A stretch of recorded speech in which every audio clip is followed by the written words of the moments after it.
નમસ્કાર વિદ્યાર્થી મિત્રો, હું સંજીવ વોરા, મારી ચેનલ સંજીવમાંથી આજે આપણે ચેપ્ટર 4 લક્ષ્ય ઉપર ચર્ચા કરીએ, જેમાં આપણે સ્વાધ્યાય 4.1 પૂરું કર્યું અને હવે આપણે 4.2 ઉપર આજે ચર્ચા કરીશું। તો એમાં ઉદાહરણ નંબર 5 ઉપર પહેલા આપણે જોઈશું। તો જો આમાં કોષ્ટકની રીત છે। હવે જેટલા બી દાખલા છે બધા લિમિટમાં આપેલા છે। લિમિટ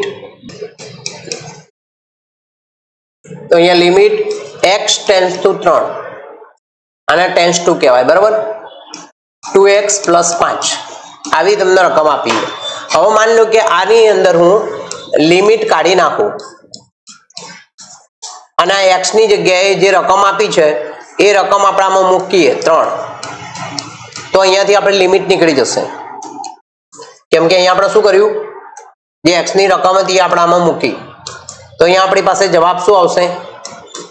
11। આ 11 જવાબ જો તમે 3 ની ડાબી સાઈડ જાઓ, 3 માંથી આપણે ડાબી સાઈડ જઈએ તો પહેલો આંકડો શું આવે? 2.9 આવે। પછી એની નજીકનો આંકડો 2.999 આવે। પછી એની નજીકનો આંકડો 2.999 આવે। મતલબ 3 ની નજીક જતા જાય, ડાબી બાજુ જાવ તો, અને જમણી બાજુ જાવ તો શું થાય?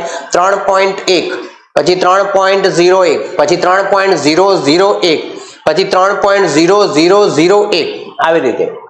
જો અહીંયા 3 છે તો 2.9 થયા, પછી 2.99, પછી 2.999, પછી 2.999, એટલે અહીંયા 99 તમારે ઉમેરતા જવાનું, 9 ઉમેરતા જવાનું। પહેલા 2.9, પછી 2.99, 2.999, 2.9999।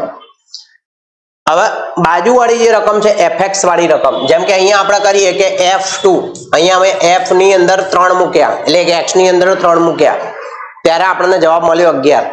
હવે તમારે શું કરવાનું કે આપણું આ જે સમીકરણ છે 2x + 5, એની અંદર પહેલા તમારે 2.9 મૂકવાના। આની અંદર જો 2.9 મૂકો તો જો એ ગણતરી કરીને બતાવો એટલે ખ્યાલ આવશે। 2.9 અહીંયા મૂક્યા આપણે, તો અહીંયા 2 × 2.9 + 5,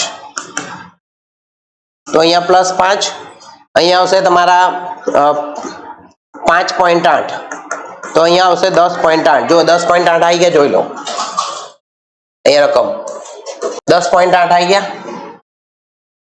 કેવી રીતે આયા ખબર પડી? આ 2.9 જે છે એની અંદર મૂકવાના। હવે એ જ રીતે 2.99 મૂકશો આની અંદર x ની જગ્યાએ તો તમને 10.98 મળશે। 2.999 મૂકશો તો તમને 10.998 મળશે। 2.9999 મૂકશો તો 10.9998 તમને જવાબ મળશે। અને એ જ રીતે ડેશ ડેશ જેમ જેમ આગળ વધતા જાઓ પછી આગળ ચાલતું જ જાય। 2.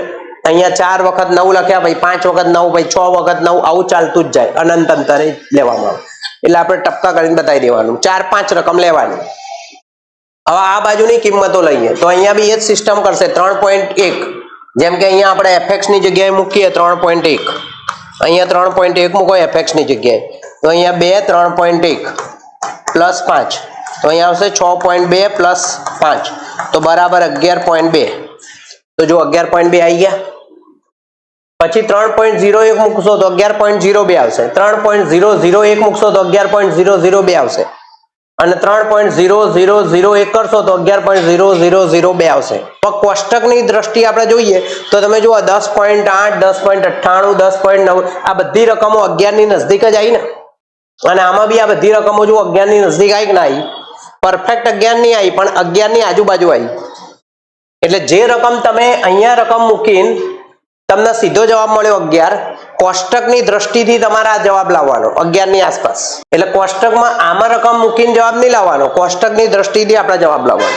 નોર્મલી આપણે આ રકમ મૂકીને જવાબ તો ડાયરેક્ટ આવી જ જાય, પણ આના માટે કોષ્ટક બતાવીને પછી બતાવવાનું કે જો 11 આવે છે દર વખતે। જો એ લખ્યું કોષ્ટક ઉપરથી સ્પષ્ટ થાય છે કે x ની કિંમતો વધારતા કે ઘટાડતા 3 ની ખૂબ જ નજીક લાવવામાં આવે કે fx ની કિંમત 11 ની નજીક જાય છે। એટલે કે જો 3 ની ખૂબ જ નજીક લાવવામાં આવે ત્યારે fx ની કિંમત 11 ની નજીક જાય છે। એટલે કે x ટેન્ડ્સ ટુ 3 હોય ત્યારે fx બરાબર આપણને શું મળે છે?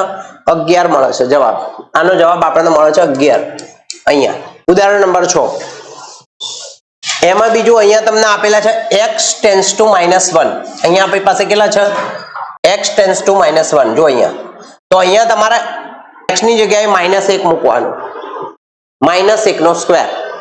આપણી કને limit x tends to -1 x square -1 x plus 1 બરાબર. હવે આમાં રકમ મૂકીએ આપણે fx ની જગ્યાએ -1 મૂક્યા તો અહીંયા -1 તો અહીંયા 1 ની અંદર -1 નો સ્ક્વેર -1 અને અહીંયા -1 પ્લસ 1 તો અહીંયા આપણો જવાબ શું આવશે? -1 નો સ્ક્વેર કેટલો થાય? +1 થાય અને -1 અને અહીંયા -1 માંથી 1 જાય તો 0, ઉપર બી 0 નીચે બી 0. આનો તમને કોઈ ઓથેન્ટિક જવાબ મળ્યો ખરા? આનો કોઈ પરફેક્ટ જવાબ તમને મળ્યો? ના મળ્યો. તો તમારામાં શું કરવું પડે? પહેલા x² -1 છે ને એના પહેલા તમારા અવયવો પાડવા પડે. તો પહેલા તો લિમિટ x ટેન્સ ટુ -1 તો પહેલા x² -1 જે છે ને એના અવયવો જો આપણે પાડવા બેસીએ તો આનો એક વખત x પ્લસ 1 આવે અને એક વખત x માઇનસ 1 આવે. આ એનો અવયવ પડી ગયો. નીચે તમને આપ્યું છે x પ્લસ 1. હવે આ જો ઉડી ગયું. હવે તમારી પાસે શું બચ્યું? Limit x tends to -1 x minus 1 બચ્યા, ખાલી x માઇનસ 1 બચ્યા બરોબર. આની અંદર આપણે fx બરાબર -1 મૂકીશું. તો આની અંદર fx બરાબર -1 મૂકીએ તો -1 કેટલા થઈ ગયા? -2. હવે જ્યારે તમે આનું કોષ્ટક બનાવો તો તમારી બધી રકમ 2 ની નજદીક આવશે.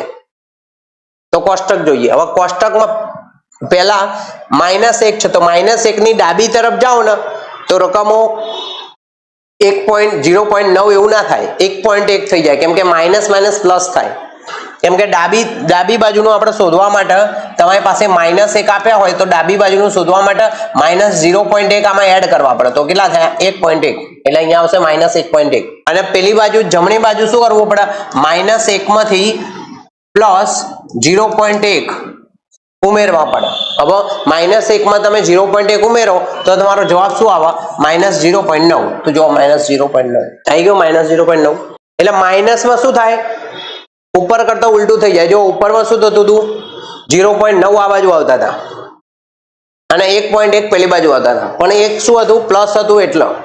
પણ માઇનસ હોય એટલે આ બાજુ 1.1 આવે, પછી -1.01 -1.001 -1.0001 અને એની સામે પછી fx માં જેમ જેમ તમે રકમ મૂકતા જાઓ, આ fx ની અંદર આ રકમ આની અંદર રકમ મૂકતા જાઓ એટલે તમને બાજુવાળી સંખ્યા મળતી જાય. જુઓ 2 ની નજદીકમાં આવે છે કે નહીં આવતી બધી રકમો? -2 ની નજદીકમાં આવે છે. અહીંયા તમારો આન્સર -2 આવે છે તો બધી રકમ -2 ની નજદીકમાં આવે છે કે નહીં આવતી? અને અહીંયાની જુઓ -0.9 તો 1.9 પછી -99 તો -1.99 -999 તો -1.999 -9999 તો -1.9999. 2 ની નજદીકમાં આવી બધી રકમો -2 ની નજદીકમાં આવી. આ બીજો દાખલો હતો તમારો, ઉદાહરણ નંબર 6 નો. એના પછી છે ઉદાહરણ નંબર 7. આમાં તમને x ટેન્સ ટુ 0 આપેલા છે. સમીકરણમાં 0 મૂકશો તો શું જવાબ આવશે? બધું 0 થઈ જશે. એટલે તમારે એના માટે આ સમીકરણના પહેલા તમારે થોડુંક સાદા સ્વરૂપથી લખવું પડે. તો એના માટે આ ઉદાહરણ 7, આ ઉદાહરણ 6 અને આ ઉદાહરણ 5 ચેપ્ટર 4 લક્ષ. જો રકમ છે limit x tends two 0 2x² plus 3x ભાગ્યા x. હવે આના તમારે આપણે સાદું બનાવવું હોય તો લિમિટ x ટેન્સ ટુ 0 એમને એમ રાખવાનું. આમાંથી જુઓ તમને x કોમન નીકળશે. બંનેમાં x આપેલા છે તો x કોમન નીકળી જાય. હવે x કોમન નીકળે તો અંદર શું બચે? 2x પ્લસ 3 બચો અને નીચે તો x આપેલા છે, x ઉડી ગયા. તો અહીંયા તમારી પાસે લિમિટ x ટેન્સ ટુ 0 બરાબર શું બચ્યું? ખાલી 2x પ્લસ 3 બચ્યા. હવે આની અંદર તમે fx બરાબર 0 મૂકો અહીંયા, તો અહીંયા તમારે 2 ની જગ્યાએ 0 મૂકો પ્લસ 3 તો જવાબ આવ્યો 3. હવે આનું કોષ્ટક બનાવીએ તો કોષ્ટક બનાવીએ તો 0 છે તો 0 ની ડાબી તરફ જાઓ તો રકમ 0.1 બાદ થાય. 0 માંથી તમે 0 માંથી -0.1 બાદ કરો તો -0.1 આવે અને 0 માં તમે 0.1 ઉમેરો તો શું આવશે? +0.1 આવે. તો અહીંયા -0.1 અહીંયા +0.1. આમાં 0.9 ને એવું ના આવે કેમ કે 1 2 3 4 હોય ને તો 0.9 માં જાય પણ 0 માંથી તમે 0.1 બાદ કરો તો -0.1 આવે, 0 માંથી તમે 0.1 પ્લસ કરો તો +0.1 આવે.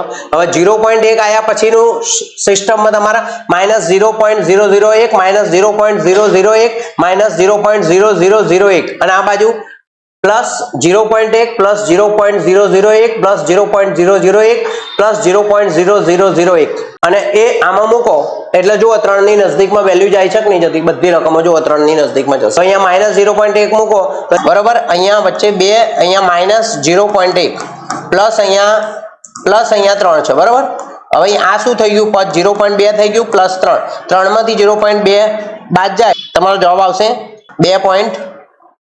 અહીંયા 0.001 મૂકવાનું તો 0.001 મૂકો તો -0.002 થાય, 3 માંથી -0.002 બાદ કરો તો 2.98, તો 3 ની નજદીકમાં જશે. આ બાજુની રકમ મૂકશો તો 3.2 3.02 3.002 અને 3.002 થશે. તો 3 ની નજદીકમાં કઈ નીચે સૂચના લખી દેવાની કે કોષ્ટક ઉપરથી સ્પષ્ટ જણાય છે કે x ની કિંમતો વધારતા કે ઘટાડતા 0 ની નજદીક લઈ જવામાં આવે ત્યારે fx ની કિંમત 3 ની નજદીક જાય છે. અને સમીકરણ દ્વારા આ રીતે બતાવો ભાઈ આના બરાબર શું જવાબ આવ્યો? 3. પણ ડાયરેક્ટ 0 મૂકશો તો જવાબ નહીં આવે, આ રીતે તમારે સોલ્યુશન કરવું પડે. જો ઉદાહરણ નંબર 8 એમાં તો સાદું છે.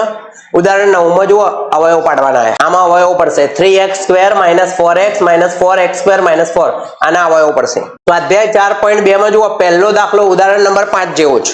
પછી આ બીજામાં જુઓ અવયવ પાડવા પડે અને પછી સ્વાધ્યાય 4.2 માં પહેલો દાખલો ગણો.